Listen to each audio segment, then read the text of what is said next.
여러분들이 C, C++, C# 혹은 Java 혹은 Python 같은 것들을 이제 공부하기 위해서 그것들의 문법을 살펴보거나 살펴보아야 할 텐데, 그게 정의된 방식이 주로 BNF죠.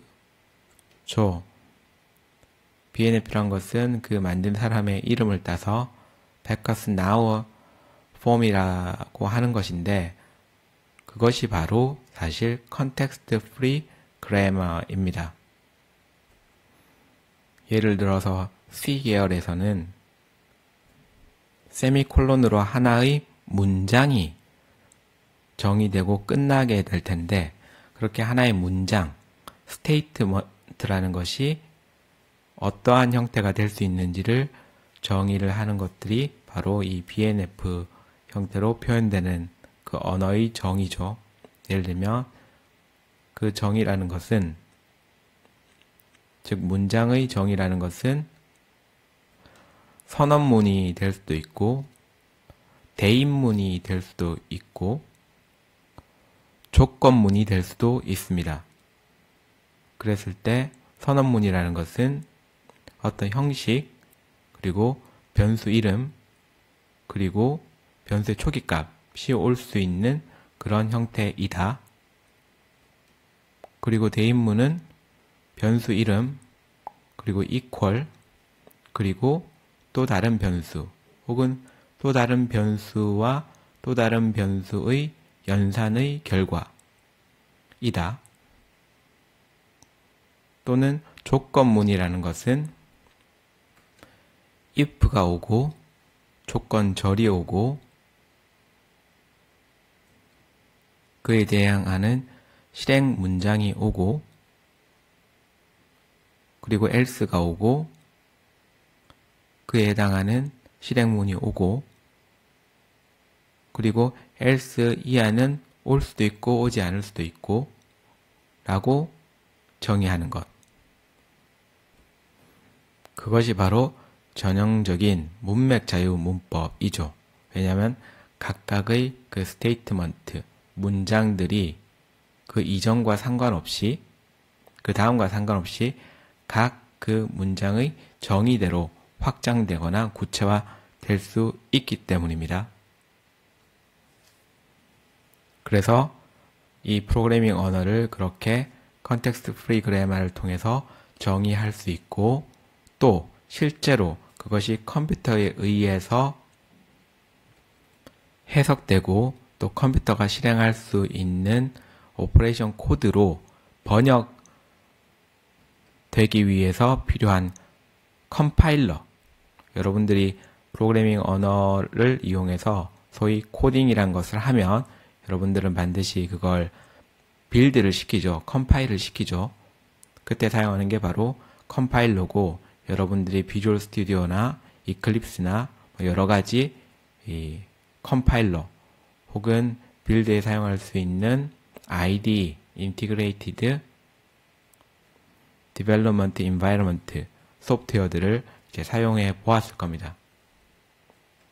그 컴파일러가 만들어져 있는 그 기본 원리, 개념이 바로 이 컨텍스트 프리 그래머 그리고 오토마타인 거죠. 그리고 바로 그 프로그래밍 언어를 이용해서 여러분들은 컴퓨터를 어떻게 작동시킬지, 어떻게 구동시킬지, 그래서 컴퓨터로 어떻게 문제를 해결할지를 정의를 해줄 수가 있고, 실제로 그렇게 문제를 해결할 수가 있는 거죠. 그러므로 이 스테이트 트랜지션 다이어그램, 오토마타라는 개념은 이 컴퓨터를 이해하는 데 있어서 굉장히 중요한 개념이라는 것을 여러분들이 깨달을 수가 있을 겁니다. 특히 예를 들어서 여러분들이 또 컴퓨터를 이용하는 가장 많은 형태인 인터넷 사용에 있어서도 그 진가를 확인을 할 수가 있는데, 예를 들면 여러분들이 인터넷 서핑을 하기 위해서는 검색을 하고, 그 검색을 하기 위해서는 여러분들이 그 주소값을 쳐넣어야 되죠. 주소값을 타이핑해서 키인을 해줘야 되는데, 물론 요새는 그것을 이제 클릭으로 다 대신하고 있긴 하지만 여러분들이 정확하게 그 주소를 입력을 해서 넣어주는 방식도 여전히 유효하고 또 많이 쓰고 있죠. 그리고 여러분들이 직접 입력하든 입력하지 않았든 결국은 그 인터넷 브라우저에 실제로 그 주소 값이 들어가야만 작동이 되죠. 그때 그 주소 값이 해석되는 방식도 바로 이 오토마타를 이용합니다. 소위 regular expression이라는 건데 예를 들면 http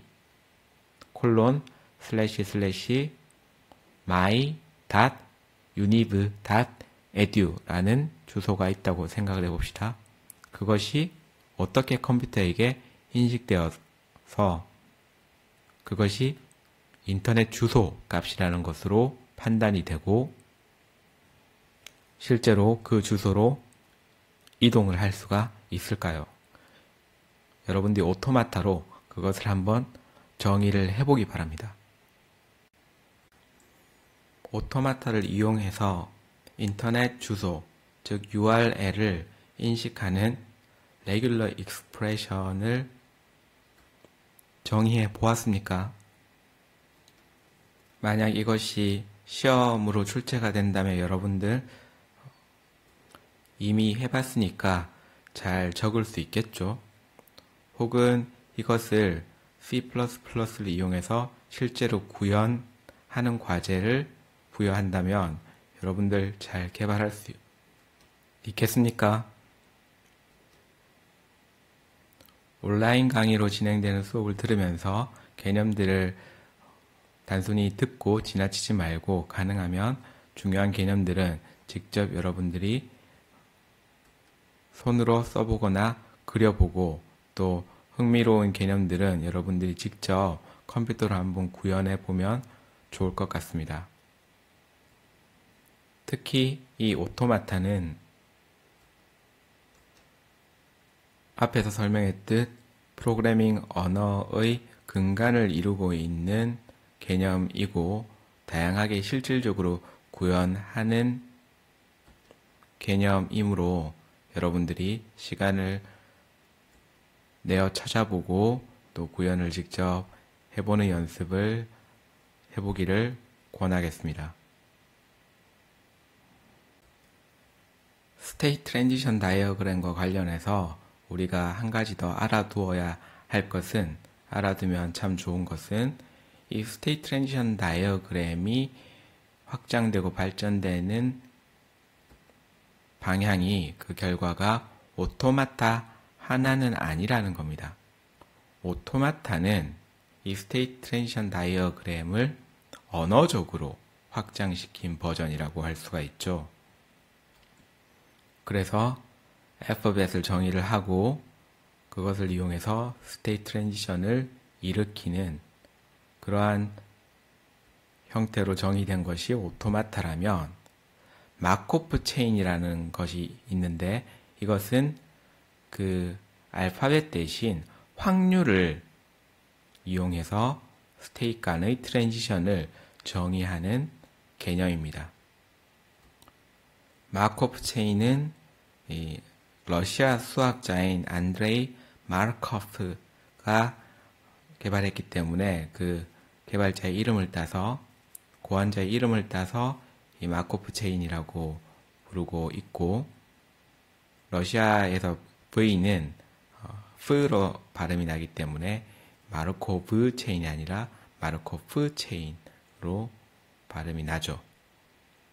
이 마코프 체인은 문자 대신 숫자를 이용한 스테이트 트랜지션 다이어그램이라는 데서 첫 번째로 의미가 있고 또 단순히 숫자가 아니라 확률이라는 개념을 이 트랜지션에 적용시켰다는 데서 중요한 의미가 있습니다. 그래서 이 마코프 체인은 다른 말로는 이산적인 확률 모델 혹은 확률 과정이라고 부릅니다. 영어로는 discrete, random process 혹은 stochastic process라고 부르죠. 이것은 굉장히 중요한 함의를 가지는데 앞에서도 설명했듯이 이 현대과학은 이제 모든 그 현상들이 어떤 특정한 파라미터가 주어지면 당연하게 일어나는 결과가 아니라는 것을 인정하고 있습니다. 그것은 그래서 어떤 모델 혹은 계산으로서 전적으로 예측할 수 없는 거죠. 거기에는 우연적인 요소가 개입하는 겁니다. 재밌게도 여기에 마지막까지 저항했던 유명한 학자로 엘버트 아인슈타인이 있죠. 그래서 엘버트 아인슈타인은 신은 주사위를 던지지 않는다 라는 말로 굉장히 강하게 자연 법칙에서의, 물리 법칙에서의 우연성을 거부했지만 적어도 현재까지 쿼텀 시어리로 대변되는 여러 과학 분야들은 사실 신은 주사위를 던진다는 것을 인정하고 있는 상황이죠. 따라서 우리가 특정한 인풋을 알파벳 집합으로 정의해두고 그에 따라서 움직임을 결정하는 오토마타 방식뿐만 아니라 그렇게 우연적인 요소가 개입되는 마코프 체인 형태의 스테이트 트랜지션 다이어그램을 이용하는 것이 실제 현상을 모델링하고 그를 기반으로 정보를 활용하는 것이 합현상적인 경우가 꽤 많다는 거죠. 특히 신호 전달 이론 같은 데서는 이 마코프 체인이 많이 쓰일 수밖에 없고 그 이외에도 전기전자공학, 컴퓨터공학에서 굉장히 자주 쓰이고 좋은 효과를 내고 있는 개념입니다. 예를 들어서 여러분들이 굉장히 일반적으로 많이 쓰고 있는 와이파이 기술을 생각을 해봅시다. 혹은 4G, 5G 무선통신 기술을 생각을 해봅시다. 여러분들은 무선 통신을 굉장히 자연스럽게 쓰고 있고 그래서 그것이 그렇게 어렵게 느껴지지 않을 수는 있는데 정보란 것이 예를 들면 기지국이 있고 그 다음에 디바이스가 있어서 기지국에서 신호를 쏘면 그냥 받으면 되는 거 아닌가? 라고 쉽게 생각할 수가 있겠지만 사실은 그게 그렇게 간단한 문제가 아니죠. 예를 들면 신호를 쏘면 신호를 처음에 쏠 때 의도했던 정보가 중간의 이 공간을 지나게 되면서 많이 왜곡되게 되죠. 그래서 실제로 도착할 때는 의도된 정보가 아니라 혹은 처음에 쏘았던 그 신호가 아니라 다른 신호로 최종적으로 의도된 그 디바이스에 전달이 되게 되죠. 물론 심지어는 그 디바이스에 도달하지 못하는 경우도 꽤 자주 있습니다. 어쨌든 운 좋게 그 신호가 도달했다 하더라도 그 신호는 이미 상당히 왜곡된 상태입니다. 그렇기 때문에 이제 초기에, 그 통신 초기에 신호를 전달할 때는 왜곡이 되어 있어도 충분히 그 왜곡을 다시 보정할 수 있을 정도로 명백하고 분명한 시그널, 반복된 시그널을 보내죠. 그리고 한번 이제 그 시그널을 인식하기 시작하면 그 뒤부터는 조금 쉬워집니다.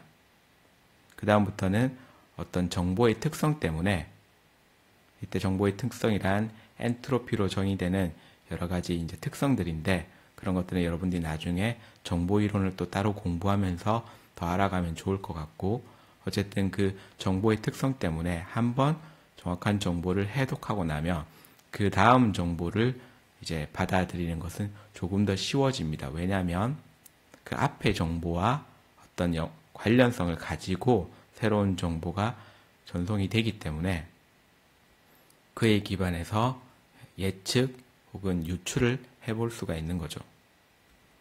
특히 무선통신, 전기통신 같은 경우에는 이 신호 전달이 파형으로 되어 있죠. 파형이라는 것은 이 물결 모양으로 되어 있다는 겁니다.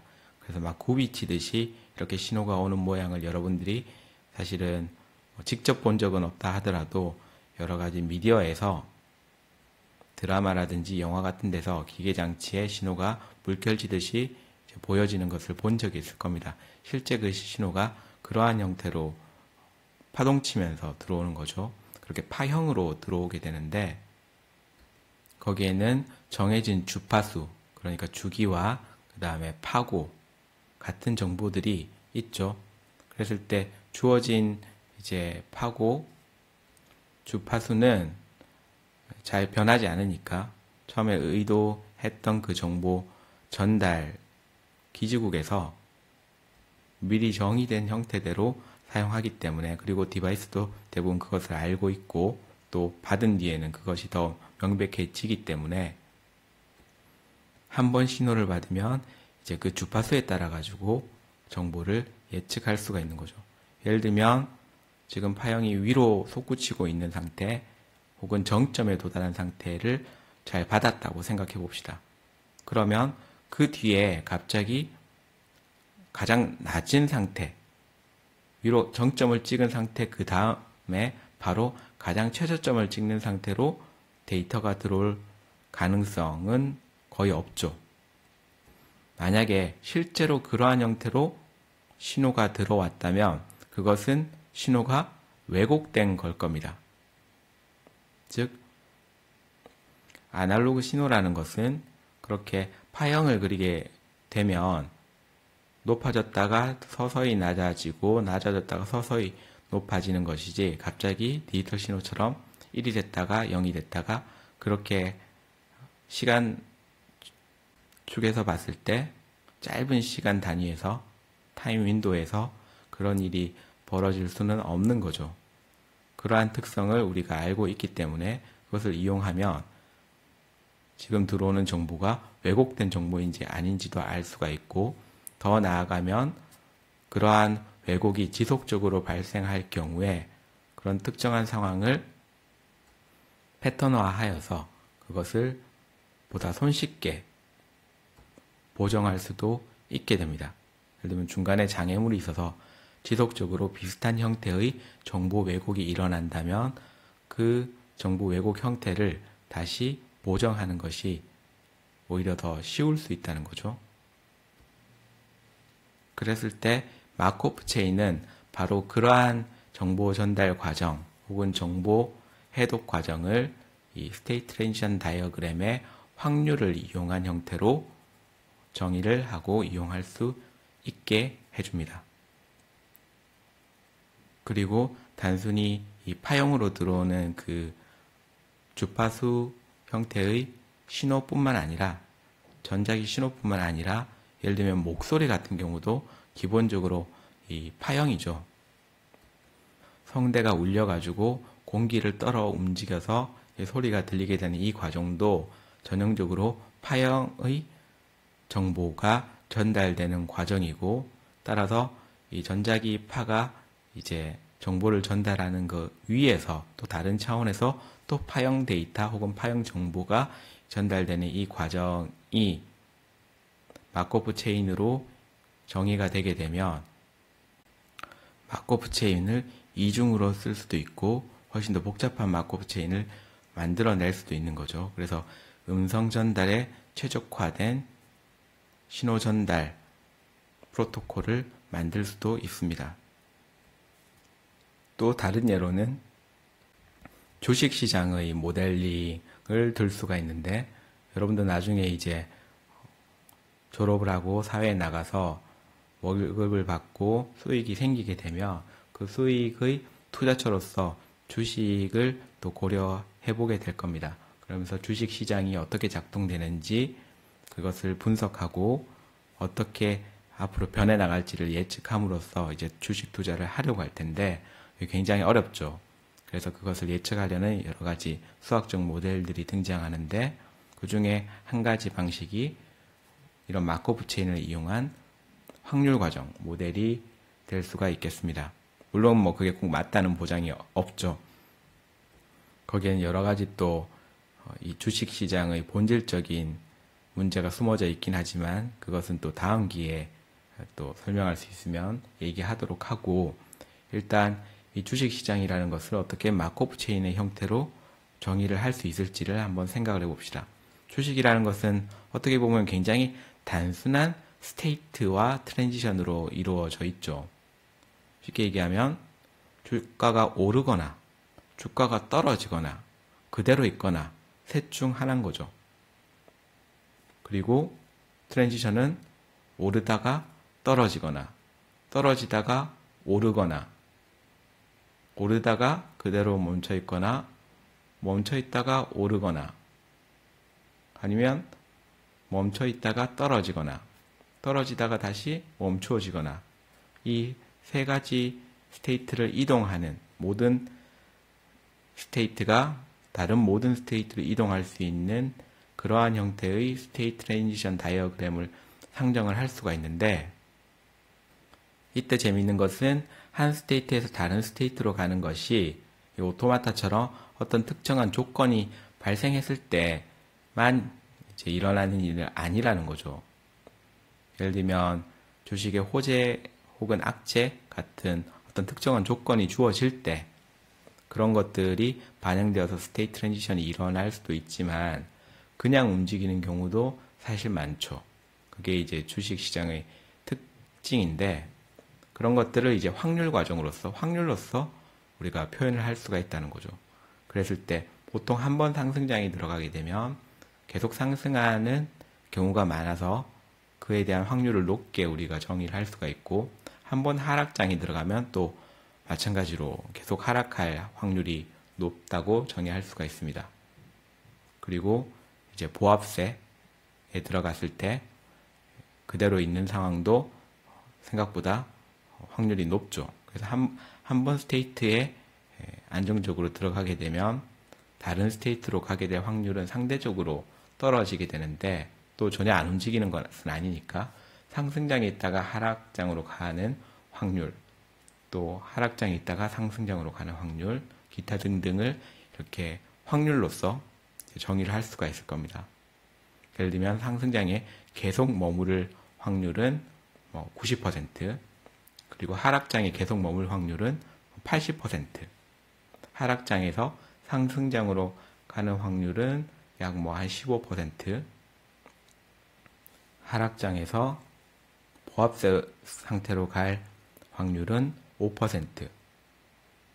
그래서 한 상태에서 다른 상태로 갈 수 있는 모든 종류의 트랜지션의 확률의 합을 100으로 만들어 두면 이제 우리가 이 스테이트 트랜지션 다이어그램 혹은 마코프 체인을 이용해서 이 주식시장이 어떻게 흘러갈지를 좀 예측을 해볼 수가 있는 거죠. 순전히 확률적으로만 보게 되면, 그래서 이 마코프 체인으로 어떻게 주식시장이 근원적으로 흘러가게 되는지 그 트렌드도 사실 예측을 할 수가 있는데, 여러분들이 나중에 따로 공부해보면 알겠지만 결국은 이 마코프 체인이라는 것은 확률의 형태, 더 구체적으로는 확률을 표현하는 매트릭스의 형태로 정의할 수가 있고, 이것이 독립시행으로 어떤 트랜지션을 이행하기 때문에 그 확률 매트릭스를 계속 곱해서 주식시장의 상태가 갱신될 때마다 어떻게 바뀌어 나가는지를 우리가 추적 예측을 할 수가 있습니다. 그래서 그것이 이제 똑같은 확률로 계속 바뀌어 간다고 했을 때 궁극적으로 이제 각 스테이트에서 다른 스테이트, 물론 그 스테이트에서 그대로 머무르는 확률을 포함해서 다른 데로 이동하는 그 트랜지션 확률을 우리가 예측을 해볼 수가 있는 거죠. 또 다른 예로는 여러분들이 이제 늘상 쓰게 되는 그 검색 엔진, 여러 검색 엔진이 있겠습니다만 그 중에서도 이제 가장 유명한 것 중 하나인 구글의 검색 기술, 물론 지금은 이제 많이 변형됐습니다만 초기의 구글의 특허받은 검색 엔진 기술인 페이지랭크, 거기에도 사실 이 마코프 체인이 활용되어 있습니다. 뭐 구체적인 알고리즘은 생략하겠습니다만 결국은 이제 페이지 랭크라는 것이 하나의 페이지가 다른 페이지를 가리키는 것. 그래서 그것이 재기적으로 일어났을 때 여러 페이지가 어떤 특정한 페이지를 가리키고 있는 가중치, 연결되어 있는 가중치가 얼마가 되는지를 이제 파악하는 알고리즘이 페이지 랭크인데, 거기에 마코프 체인이 쓰이는 이유는 결국은 그 페이지에서 다른 페이지, 즉 사람들이 그 하이퍼링크를 통해 가지고 하나의 페이지에서 다른 페이지로 이동하게 되는 그 현상을 모델링하기 위해서는 확률이라는 개념을 집어넣을 필요가 있기 때문입니다. 왜냐하면 이제 어떤 한 페이지에서 어떤 중요한 정보로서 하이퍼링크를 제공하고 있고, 그것을 잘 이해하기 위해서는 그 하이퍼링크를 클릭해서 해당 페이지로 이동해서 그 정보를 얻어야 하는 것이 굉장히 논리적인 상황일 수 있지만, 여러분들도 인터넷을 많이 해봤으니까 너무 잘 알겠지만 하이퍼링크가 있다고 다 클릭을 하진 않죠. 그리고 그 중요한 부분이라고 강조를 한다고 해도 또 꼭 클릭을 하는 것은 아닙니다. 여러 가지가 이유가 있을 수 있겠습니다만, 여러분들이 다른 일을 해야 된다거나, 혹은 여러분들 생각에는 이제 그것이 중요하지 않다고 판단하거나, 혹은 여러분들이 이미 알고 있는 정보이거나 등등의 이유로 그것을 클릭하지 않을 수가 있죠. 혹은 그냥 귀찮아서 안 할 수도 있을 겁니다. 그랬을 때 그러한 재반 상황들을 이제 확률이라는 개념으로서 표현을 하는 거죠. 그래서 하나의 페이지에서 다른 페이지, 즉 페이지를 스테이트로 둔다면 하나의 페이지에서 다른 페이지로 클릭해서 넘어가는 것, 트랜지션 하는 것에 이제 확률이라는 개념을 넣어서 그것들 이동, 그리고 그것들이 이제 계속 반복되었을 때 안정화되어서 나타나게 되는 그 페이지 간의 이동 확률을 계산해낼 수가 있죠. 따라서 이 마코브 체인이라는 것이 전기공학, 전자공학, 컴퓨터 사이언스 등등에서 굉장히 중요한 또 모델링 툴로서 사용되는 것을 우리가 알 수가 있습니다.